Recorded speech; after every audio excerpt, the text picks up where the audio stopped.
கோவையில் பூங்காவில் விளையாடிக் கொண்டிருந்த போது மின்சாரம் தாக்கி உயிரிழந்த 2 குழந்தைகளின் உடலுக்கு சிங்காநல்லூர் இஎஸ்ஐ மருத்துவமனையில் பிரேத பரிசோதனை நடைபெற்று வருகிறது. கூடுதல் விவரங்களை எமது செய்தியாளர் கார்த்திக் வழங்கிட கேட்கலாம். கார்த்திக், இந்த பிரேத பரிசோதனையானது எப்போது முடிவு பெறும்? குறிப்பா இந்த விவகாரம் தொடர்பாக விசாரணை எந்த அளவில் நடந்துகிட்டு இருக்கு? முழு விவரம் கார்த்திக். வணக்கம்.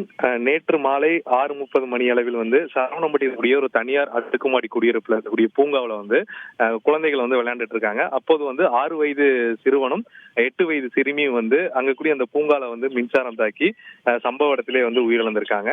அவருடைய உடல்கள் தற்போது சிங்கநல்லூர் இஎஸ்ஐ மருத்துவமனையில பிரேத பரிசோதனைக்காக வைக்கப்பட்டிருக்கு. சற்று சில நிமிடங்களுக்கு முன்பு தான் அந்த குழந்தைகளுடைய பிரேத பரிசோதனை தொடங்கி இருக்கு. அடுத்த ஒரு 2 மணி நேரத்துல 2 குழந்தைகளின் பிரேத பரிசோதனை முடிந்து அவருடைய உறவினரிடம் உடல்களை ஒப்படைக்க உள்ளனர். இந்த சம்பவம் குறித்து சரவணம்பட்டி போலீசார் 174 சந்தேக மரணம் என்ற பிரிவின் கீழ் வழக்கு பதிவு செய்து விசாரணை நடத்திட்டு இருக்காங்க.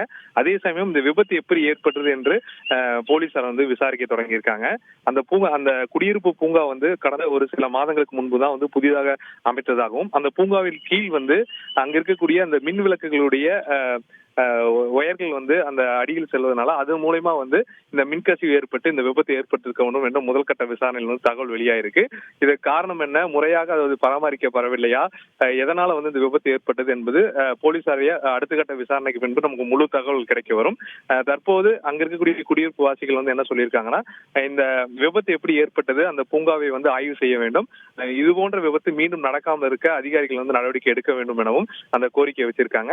இன்னும் ஒரு சில மணி நேரங்கள் அந்த குழந்தைகளோட உடல்கள் அவருடைய உறவினர்களுக்கு கொடுக்கப்படும் என தெரிவிக்கப்பட்டிருக்காங்க. விவரங்களுக்கு நன்றி கார்த்திக்.